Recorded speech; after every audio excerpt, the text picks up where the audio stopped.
হ্যাঁ, তবে এই অনেক দিন পর আবার আমরা চলে গেছিলাম দাদা বৌদিতে। মানে বিরিয়ানি মানেই দাদা বৌদি, না নামই বলছি না, ওই যে ওখানে লেখা আছে তোমরা দেখতে পাচ্ছ। তো আজ দাদা বৌদির পালা, আর দাদা বৌদি মানেই ব্যারাকপুর দাদা বৌদি। তো এই ক্লিপটা তোমরা দেখছো শেষের দিকে, যেটা রাত হয়ে গেছিলো তাই এত ভিড়, কিন্তু আমরা গেছিলাম সন্ধ্যের সময়। সেই সন্ধ্যের সময় ভিড়টা কম ছিল, আর এই যে হাঁড়ি থেকে বিরিয়ানি ঝরে ঝরে ঢালছে। তারপর আমরা গিয়ে দেখি নিচে জায়গা নেই, মানে জায়গা ছিল আমাদের বসতে দেওয়া হয়নি, তাই আমাদের পাঠিয়ে দিল ওপরের ফ্লোরে। এই ওপরের ফ্লোরেও এই একই ব্র্যান্ডিং, বিরিয়ানি মানেই দাদা বৌদি। একটা বাচ্চা বেরোলো, কিন্তু বাচ্চাটা লেডিস টয়লেট থেকে বেরোলো। সে যাই হোক, এটা হচ্ছে ফার্স্ট ফ্লোর বা সেকেন্ড ফ্লোরের অ্যাম্বিয়েন্স, ইন্টেরিয়ার, যেটা ঠিকঠাক এতটা বড় স্পেসে, কিন্তু লোক কম ছিল। যেহেতু বললাম আমরা সন্ধেবেলা যাই, যেহেতু ওই টাইমটাতেই ফাঁকা থাকে, না তো ওই 10 কিলোমিটার দূর থেকে তো লাইন দেওয়া সম্ভব না, তাই এই টাইমে ফাঁকাই ছিল যা দেখতে পাচ্ছ। তো আমরা অর্ডার করে নিয়েছিলাম প্রথমেই তান্দুরি চিকেন। এই যে সেই তান্দুরি চিকেন, যার প্রাইস ছিল 220 টাকায় 2 পিস, বা 240 টাকা। আমি এক্স্যাক্টলি স্ক্রিনে দিয়ে দিচ্ছি কত দাম ছিল। তন্দুরি চিকেনটা দেখতে তো অসাধারণ লাগছে, সাথে গ্রিন চাটনি অ্যান্ড হোয়াইট একটা চাটনি, সাথে স্যালাড। কিন্তু আমাদের অনেকটা এক্সপেকটেশন ছিল যে এটা যথেষ্ট ভালো হবে, কিন্তু যখন আমরা ট্রাই করতে শুরু করি তোমাদেরই দেখাচ্ছি কী এক্সপিরিয়েন্স হয়। এই হচ্ছে আসল কথা। তোমরা দেখতে পাচ্ছ পুরো কাঁচা মশলা একদম তান্দুরিতে ছড়িয়ে রয়েছে, যেটা ভালোভাবে কুক হয়নি। হ্যাঁ মানছি তান্দুরিতে মশলা লেগে থাকে, বাট এভাবে থাকে না, কাঁচা অবস্থায় এরম থাকে না। তো এরম যে কাঁচা মশলাটা ছিল, সেটা আমি অ্যাটলিস্ট দাদা বৌদির কাছে এক্সপেক্ট করি না যে এরকমভাবে পাবো। এটা তো রাস্তার দোকান না যে এরমভাবে থাকবে। 228 টাকা দামটা তো যথেষ্টই, তো সেই দামে এটা একদমই জাস্টিফাই করে না যে এরমভাবে আনকুকডভাবে থাকবে। মেবি অন্য দিন ভালো করে, সেই দিন পাইনি সেটা বলছি না, যেটা সবসময় খারাপই থাকে। হয়তো তোমরা গিয়ে ভালো জিনিসটা পেতেই পারো, তো আমরা ভালো পাইনি তাই আমি এটা বলতে বাধ্য হলাম। বাট নেভারদিলেস টেস্ট মোটামুটি ঠিক আছে, বাট 228 টাকার মতো না, তো এটা বেটার হওয়া একদমই দরকার। নেক্সট আমরা নিয়েছিলাম, এটা একটা হট আইটেম, মানে আমরা 3-4 বার গেছি, আমি প্রত্যেকবার এটা নিয়েছি। অসাধারণ লাগে খেতে, গোল্ডেন ফ্রাইড প্রন। আমার মনে হয় দাদা বৌদিতে এইটা অনেকেই ট্রাই করেনি, বাট আমি বলবো এটা মাস্ট ট্রাই আফটার বিরিয়ানি। এটা অসাধারণ খেতে, এখানে 2টো ডিপ দেয় যা মিষ্টি, মানে প্রচণ্ড মিষ্টি, কিন্তু এই গোল্ডেন ফ্রাইড প্রনটা দিয়ে অসাধারণ একটা টেস্ট লাগে, মানে খুব সুন্দর লাগে। তো এই গোল্ডেন ফ্রাইড প্রন এক প্লেটে 2 পিস থাকে, যার দাম 190 টাকা।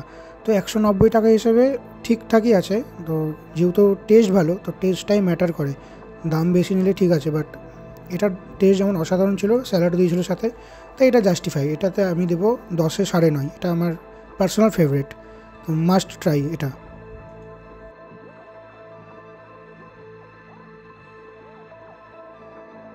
হ্যাঁ হ্যাঁ আসবে, এবার তো হট আইটেম আসবেই, তার আগে তোমরা একটু দেখে নাও আবার সেই ব্র্যান্ডিং, দাদা বৌদি মানেই বিরিয়ানি মানেই দাদা বৌদি। এই ব্র্যান্ডিংয়ের পরই আসবে আমাদের হট আইটেম মাটন বিরিয়ানি। এবার বিভিন্ন ফ্লোরে কিন্তু বিভিন্ন দাম, আমাদের ফ্লোরে কত নিয়েছে সেটা দেখাবো, তার আগে বিরিয়ানিটা দিক, মানে লেটস গো। তো ফাইনালি এবার এসে গেছে আমাদের মাটন বিরিয়ানি, কলা পাতায় মোড়ানো মাটন বিরিয়ানি। নিচে প্লেট আছে, কিন্তু তার উপরে কলা পাতা দেয়, সবাই জানোই। মাটন বিরিয়ানির কোয়ান্টিটি যথেষ্ট বেশি, কিন্তু এই কোয়ান্টিটিটা ভ্যারি করে কিনা আমি জানি না, মানে ফার্স্ট ফ্লোর সেকেন্ড ফ্লোরে যেমন প্রাইস আলাদা, কোয়ান্টিটি আলাদা কিনা সেটা বলতে পারছি না। সাথে নিয়ে নিয়েছিলাম পনির বাটার মশলা। হ্যাঁ কম্বিনেশনটা খুব odd, but it is what it is. Quantity নিয়ে কোনো প্রশ্ন হবে না, আমাদের মতো দুজন তো আরামসে খেয়ে নেবে। এবার টেস্টের প্রতি বিরিয়ানি নিয়ে কিছু বলে না, একটু রিচ জানোই। পনির বাটার মশলাটাও মিষ্টি, বেশ সুন্দর। এই ঝরে ঝরে বিরিয়ানি করার মতো এখানেও ঝরে ঝরে পড়ছে, জোকস অ্যাপার্ট। এবার বিরিয়ানিটা খাই, দেখা যাক কেমন লাগে। বিরিয়ানি নিয়ে তো কোনো কথা বলারই নেই, টেস্ট ভালো হবেই, একটু রিচ যদিও বা। পনির বাটার মশলাটা একটু মিষ্টি লেগেছিলো, কিন্তু ভালো টেস্ট, খারাপ বলবো না, একদমই বলবো না খারাপ।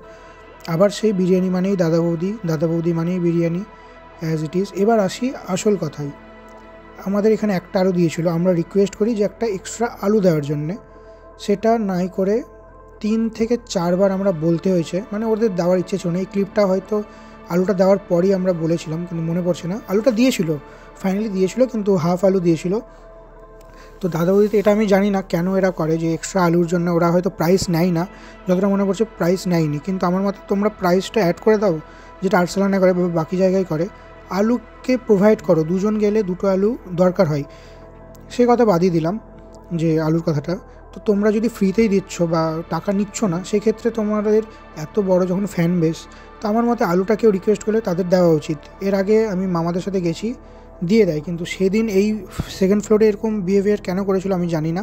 তো আলুটা একদমই দিচ্ছিল না, বারবার আমাদের সাইড ডিশ আসছিলো, অন্য আইটেম আসছিলো, সেগুলো চলে আসছে, কিন্তু ভাই আলুটা একদমই দিচ্ছে না, বারবার করে বলতে হচ্ছে, এক অপরকে বলছে। লাস্টে যখন আমরা বাধ্য হয়ে রেগে গেলাম, রেগে একটু জোরে করে চেঁচিয়ে মানে রুডভাবে বললাম, দেন ওরা দিয়ে গেল। ওরা বাহানা দিচ্ছে এখানে নেই সেখানে নেই এইসব। তো এটা দাদা বৌদি ইমপ্রুভ করা সত্যিই দরকার। আর ফাইনাল আইটেম হচ্ছে নলেন গুড়ের আইসক্রিম। এই আইসক্রিমটা গত 6 মাস যতবার গেছি ততবার নিয়েছি, শীতের সময় থেকে। আমি বলবো এই আইসক্রিমটা অনবদ্য খেতে। জানি না এটা কেনা না ওদের নিজের বানানো, কিন্তু খুব দারুণ লাগে টেস্ট। এটা তোমরা ট্রাই করতে পারো ওই গোল্ডেন ফ্রাইড প্রনের সাথে। তো আমাদের বিল হয়েছিল সেই দিন 1220 টাকা, যেটা হ্যাঁ আর্সেলানের থেকে কম। আর্সেলানে বিরিয়ানির দামটা বেশি ছিল, এখানে বিরিয়ানির দামটা তোমরা স্ক্রিনে দেখতে পাচ্ছ কত ছিল। তো অ্যাম্বিয়েন্সটা ওয়াইজ দাম ঠিকঠাকই ছিল, একটু ভিড় হতে শুরু করেছিল পরের দিকে। তো 1220 টাকার মধ্যে এত কিছু খাবার হ্যাঁ ঠিকঠাকই আছে। তো এটা রাতের ক্লিপটা, এই যে লাইন আবার শুরু হয়ে গেছে 10 কিলোমিটার দূর থেকে। লাইন অ্যাভয়েড করতে হলে আমি বলবো তোমরা আসবে সন্ধেবেলা 4:30 বা 4টে থেকে 6টা 6:30টার মধ্যে যদি আসো তোমরা ফাঁকা পাবে। এই টাইমটাতে এসো না, 9টার দিকে আমরা বেরোচ্ছি, এই যে আবার সেই লাইন হয়ে গেছে। বিরিয়ানি নিয়ে ওভারঅল এক্সপিরিয়েন্স আমি বলবো 8। শুধু আলুর এক্সপিরিয়েন্সটা খুব বাজে লেগেছিলো, ওদের বিহেভিয়ার বা এতবার রিকোয়েস্ট করার সত্ত্বেও। আর একটা জিনিস যে এ 5তলা শাড়ির মলের মতো হয়ে গেছে বিরিয়ানির এত বড় আউটলেট, ওদের বিহেভিয়ারটা আরও বেটার এক্সপেক্ট করি, সেটা পরের বার না হয় বলেই দেবো। এই বিরিয়ানিটা কিন্তু প্রচণ্ড হেভি, মানে তোমরা যদি কেউ ভাবো যে মাসে 2বার বা 3বার খাবে, পারবে না। আমার মতে এটা খুব হেভি। আর্সেলানটা একটু লাইট, তো আর্সেলানকে আমি প্রেফার করি। তো কিন্তু অনেক দূর গিয়ে এই যে লোকাল ট্রেনে করে ফিরছি, গিয়ে খেয়ে আসা নাই করে 3-4 ঘন্টার একটা ব্যাপার, বা তারও বেশি, আমরা যেহেতু সাউথ থেকে যাই। তো তোমরা ট্রাই করতেই পারো, আমি না বলো কি, তোমরা তো এমনিও সবাই খেয়েছই। তো আগামীকাল রবিবার আছে, তোমরা অবশ্যই যাও, গিয়ে ট্রাই করো। আর কমেন্টে জানিও তোমাদের সাথে এরকম কোনো বিহেভ হয়েছিল কি না কিছু। আর তোমরা আমাকে একটু জানিও যে ওদের বিরিয়ানির প্রাইস বিভিন্ন ফ্লোরে যেরকম বিভিন্ন রকম, তো ওদের কোয়ান্টিটিও ভ্যারি করে কি না, ঠিক আছে। আর আমাদের ফ্লোরে বিরিয়ানির প্রাইসটা ছিল 360 টাকা, মানে 361 টাকা। আর গ্রাউন্ড ফ্লোর একটু মেবি কম মাটন বিরিয়ানি, 280 বা 90, আমার ঠিক মনে পড়ছে না, কেউ কোট করো না। আর বিভিন্ন ফ্লোরে দাম তো বিভিন্ন রকম, এটা জানি না কেন করে, বা অ্যাম্বিয়েন্সের উপরে হয়তো ডিপেন্ড করে। আর স্যালাডও সেম, তো এটা নিয়ে কোনো অভিযোগ নেই। ওভারঅল এক্সপিরিয়েন্স ওই 8.5 এইটই ধরো। যাক, টাটা, আজকের মতো এতটাই। নতুন ভিডিও আবার আসছে, সাবস্ক্রাইব করে দাও, বাই।